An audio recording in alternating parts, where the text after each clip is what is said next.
Opening the center immediately aims to seize central space and establish influence over key squares, setting the stage for piece activity. Instantly challenging white's central pawn, this symmetric response immediately contests the d4 square. Developing a knight to control central squares, while preparing to castle fosters early piece activity.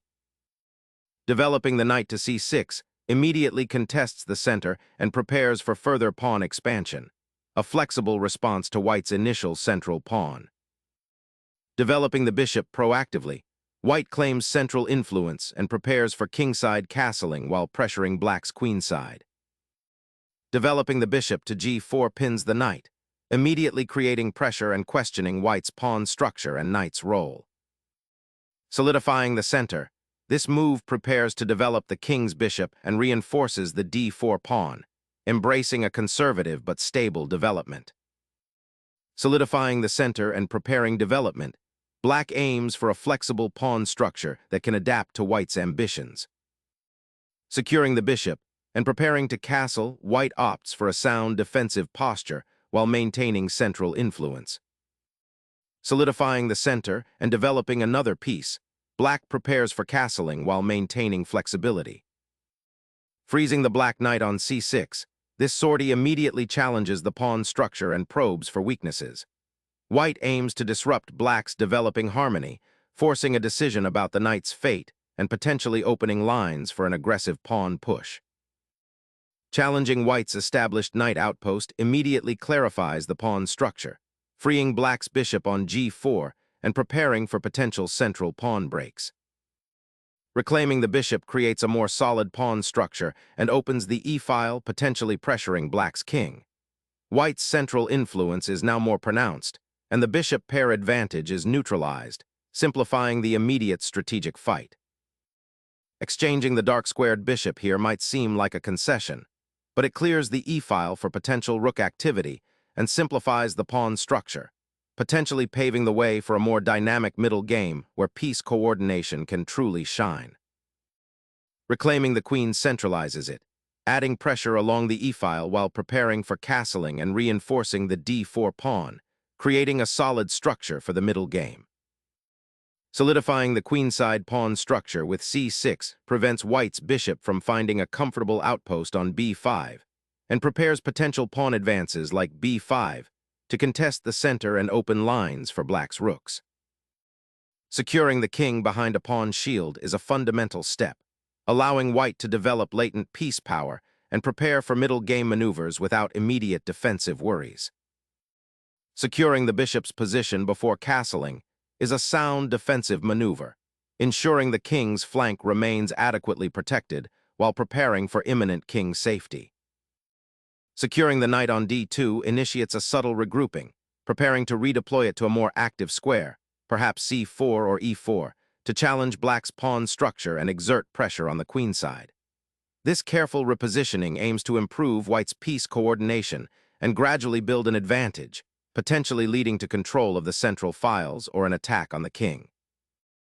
A well-timed castling shores up the monarch and prepares for piece activation along the central files. Simplifying the structure by removing this knight from the board creates an imbalance in pawn structures, potentially opening lines for future activity.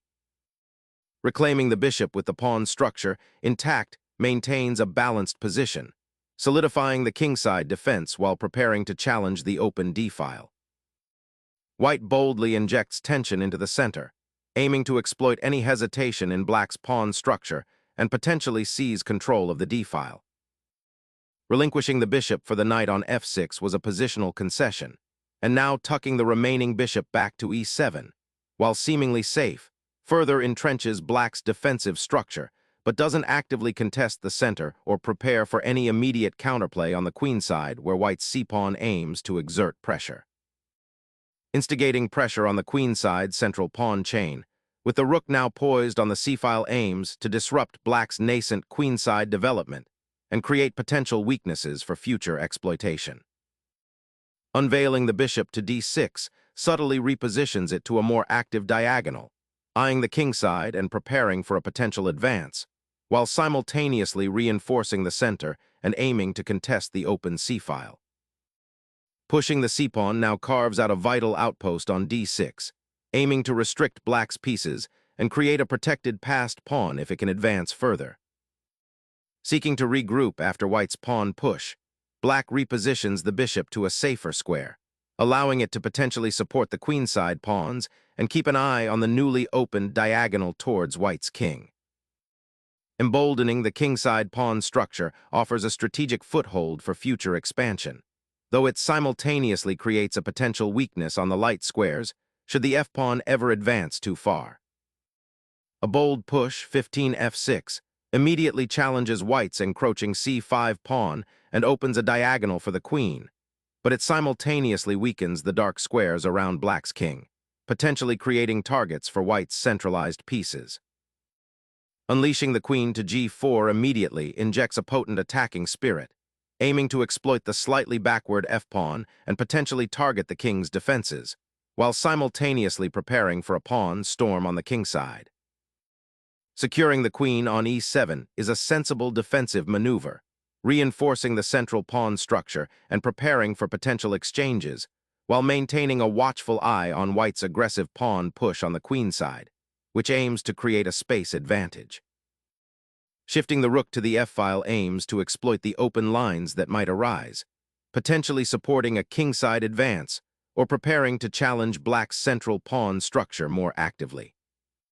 Suddenly, the queenside pawn structure is under immense pressure as black injects a dynamic central thrust, immediately challenging white's central control and aiming to disrupt the harmony of white's pieces. A bold commitment to opening the f-file, creating immediate attacking prospects against black's slightly exposed king. White embraces the ensuing tactical complexities, believing the resulting open lines will favor their better-placed pieces and the more active queen. This decision sacrifices pawn structure for dynamic counterplay, a gamble that could prove decisive if black isn't careful in their defense. Reclaiming central space after the pawn exchange is crucial. This recapture opens the f-file for your rook and begins contesting the d4 square's influence. A decisive exchange on the f-file opens up attacking possibilities against black's somewhat exposed king. Opening the f-file after the exchange not only removes a defender from white's king, but also aims to disrupt the enemy pawn structure, potentially creating weaknesses for future attacks. The rook's return to the f-file signifies a strategic repositioning, aiming to reassert control over a central artery now that the exchange has simplified the pawn structure and removed white's dark-squared bishop. This maneuver subtly prepares for potential future skirmishes on the king side or attempts to unblock the way for the queen to participate more actively in the center. It's a patient approach, waiting for black to reveal their intentions after a period of exchanges, rather than forcing a premature confrontation. The rook's repositioning to the e-file is a proactive step, aiming to contest that vital open line and prepare for potential pawn advances on the king side or central exchanges. Sensing a shift in tempo, white anchors the king on the right flank, creating a safe harbor against potential future complications on the central files. Reclaiming the central squares, black aims to reactivate the queen, which has been somewhat passive since the exchange on e7, and to challenge white's king's safety by placing pressure along the e-file. Reshaping the central pawn structure and preparing to seize the open f-file is the core idea behind this repositioning of the queen. Reorganizing the bishop to a more passive square after its active journey, this piece now aims to support the central pawn structure and potentially find refuge on the king side, though its influence feels diminished from its earlier outposts. Expanding queenside space provides a vital foothold, aiming to unravel black's somewhat cramped position by creating dynamic play along the edge of the board and potentially opening lines for future piece activity. Suddenly, the bishop's retreat from the d6 square reveals a potential pawn storm brewing on the kingside for white, and black must quickly assess whether this defensive repositioning adequately shores up the king's safety against the incoming pressure. Reclaiming initiative on the queen side, the knight repositions to a more active square, eyeing potential invasions along the third or fourth ranks while also preparing to support a pawn advance and challenge black's defensive structure. Suddenly, the pawn structure splinters, creating an open d-file which presents new attacking avenues for both sides, but particularly for white's queen and rook now that the central pawns are no longer a barrier. Unlocking the queenside pawn chain and creating a central passed pawn is the immediate consequence of this capture. The queen's bold repositioning to e2 immediately challenges white's queen and aims to disrupt their nascent queenside expansion by creating a direct threat to the d4 pawn and potentially opening lines toward the white king.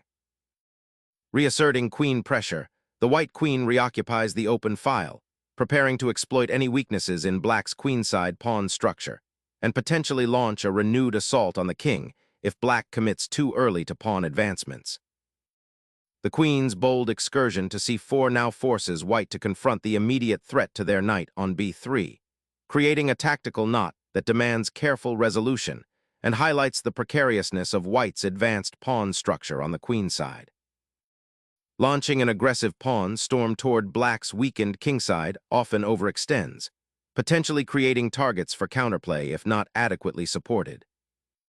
An attempt to subtly reinforce the queenside pawn structure, aiming to prevent white's knights from easily infiltrating or to create a potential passed pawn later should the position simplify.